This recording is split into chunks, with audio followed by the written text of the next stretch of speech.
Hello, and welcome to the webinar covering the Agile Ticketing Update for version 6.16. We are very excited to introduce you to the significant benefits to the Agile Ticketing System. The first enhancement we are going to cover today is the addition of new admin capabilities on the web portal. Donations and variable value items can now be created and edited in the portal. Let's take a look. After logging into the web portal, I noticed that there are some new items available in the menu. We can go to the donation option and choose to edit a donation program that is currently being used, such as our capital campaign. Quickly and easily, I can go through the setup options for this program and make any edits as necessary. I will add a $10,000 predefined level.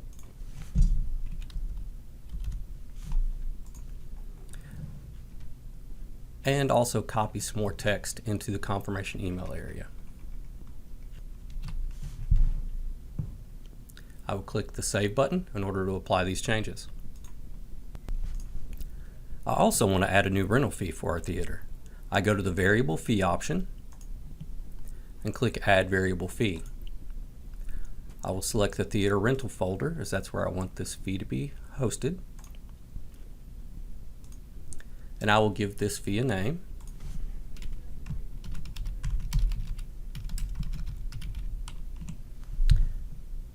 I will choose my sales line type and accounts for reporting purposes. Fill out my defined values.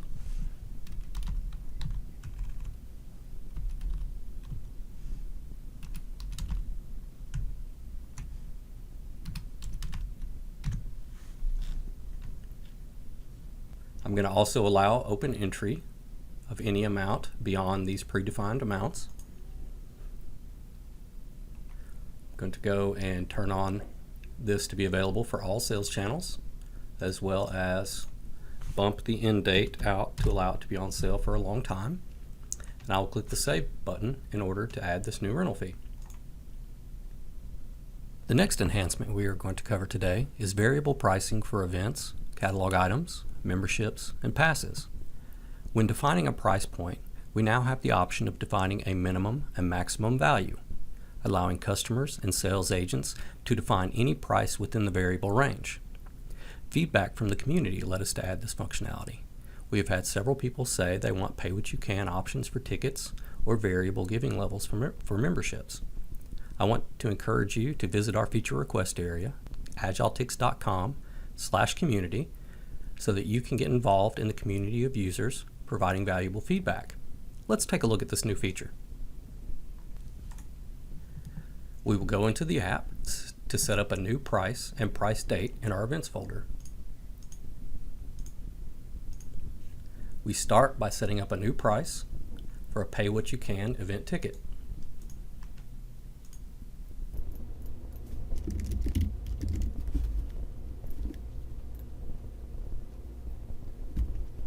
We will then add a price date where we define our amounts and account distributions. For variable pricing, you will now see the variable price option at the bottom of the screen. We will click that checkbox and define the range of allowed values. For this price, I'm going to use a minimum of $1 and a maximum of $10,000.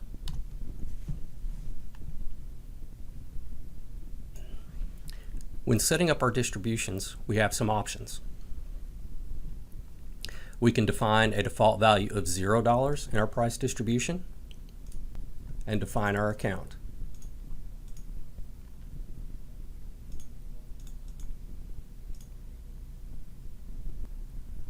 This will require the customer or sales agents to have to enter a value when purchasing an item with this price, and it must be within that variable defined range. The other option is to define a default value such as $12, which is within the range, which would allow the customer to change the value if they wanted, or just add the tickets with that $12 value if nothing else has changed. We're also going to add a $1 convenience fee to this price. Now that we have the price set up, we will go ahead to add our pay-what-you-can ticket option to some events. We'll start by adding a new ticket type for this event. and choose the new price we just set up with the variable range of $1,000 to $10,000. Add a new ticket type of pay what you can here. We'll add a description to describe this pay what you can and the fact that they can choose the amount that they want to pay.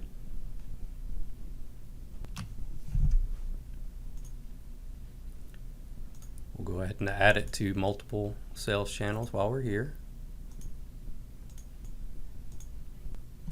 Let's take a look at how this looks to the customer online. I will go to the event details screen and choose the time I want to attend. I click the Buy Tickets button and I'm now presented with the new Pay What You Can ticket type. The description is important here as it lets the customer know that they can define how much they want to pay to attend. I will put in $20, the amount I want to pay for 2 tickets, and click Add. I proceed to checkout and I see the tickets in my cart and the price that I chose. Let's take a look at how this works as a sales agent in the app. In the point of sale interface, I will choose the event I want to purchase. I will then click on the new Pay What You Can button. I am presented with an entry box to fill in the desired price. I see the minimum and maximum amount options below. I put in $1,000 as the price and click the button to add the ticket at that price.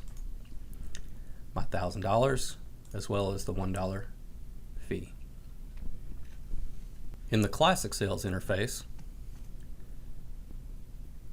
we'll go pull up the event from the list, see the Pay What You Can, we see the dollar range and the entry field in order to enter the amount. You can do 4 tickets at $100. And I still have my $1,000 ticket that I just added through point of sale a moment ago. Real quick and easy on how to deal with Pay What You Can.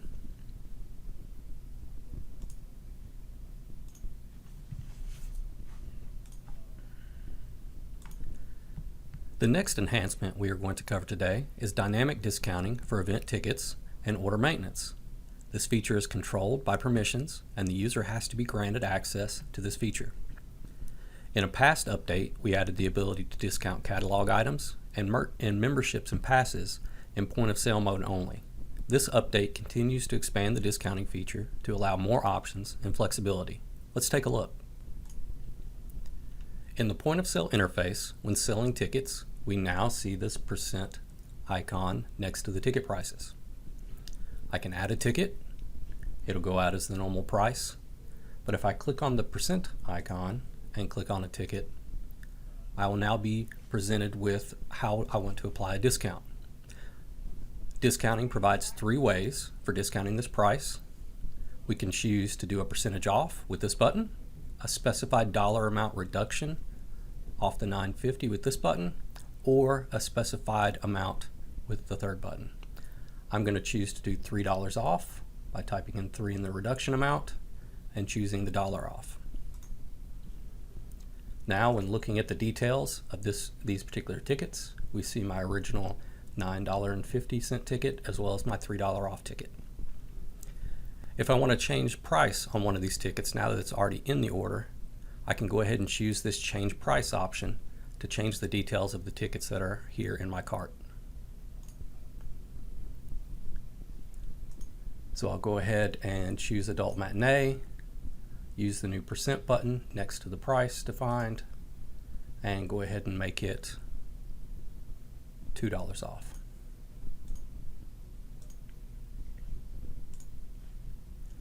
So now that I see that I've got a $6.50 price and a $7.50 price, discounted specifically as needed for this particular order.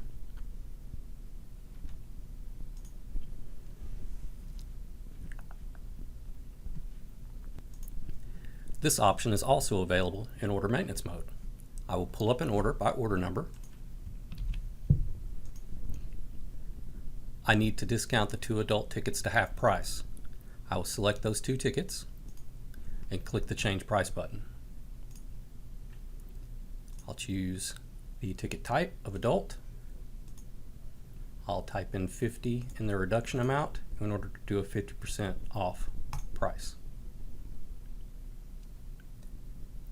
Click OK. Now that the tickets are half price, I'll go ahead and proceed, submit a refund, and then finalize that order.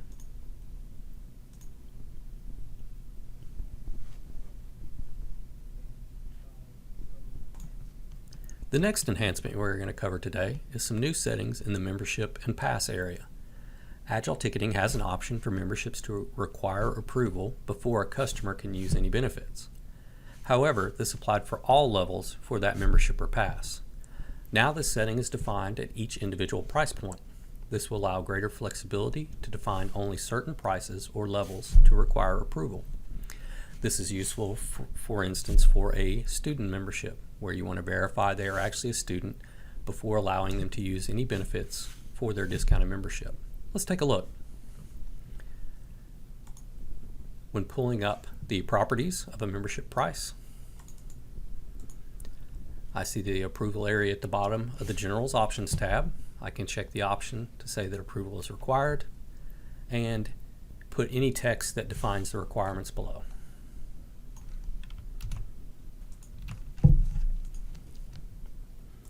Also, for memberships that want to integrate monthly subscriptions into their program, we have a special option now for subscriptions. This helps to simplify the purchase flow for the customer and to enforce the fact that this level should be auto-renewing. On the auto-renewal tab in the membership settings, we now set the "This is a subscription" button. So that way this is checked, and during the process of initial purchase, the customer won't see whether or not they want to auto-renew. Behind the scenes, it is done automatically.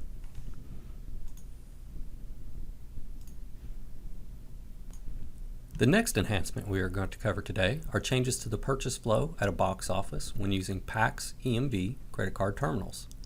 We've added a new button and an auto close setting to speed up the purchase process and require fewer clicks from the sales agent. I will start a new order by adding some tickets.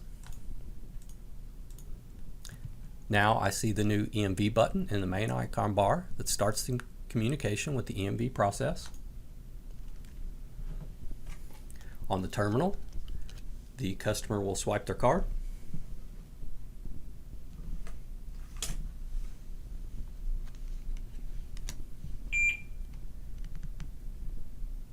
And this reduces multiple button clicks to a single one. Also, there's a new option to close after accepted, so that this window will go away when a successful payment has been applied. This reduces another button click in the process, helping to ensure customers can be taken care of as quickly as possible. The next enhancement we're going to cover today are the addition of custom properties to catalog items. These custom properties can be used to further describe details about the item. Just like with events and their custom properties, the types of custom properties that you want to have are defined by your organization. We can come and add a new catalog custom property. For instance, define color. In the style group, we could define predefined values.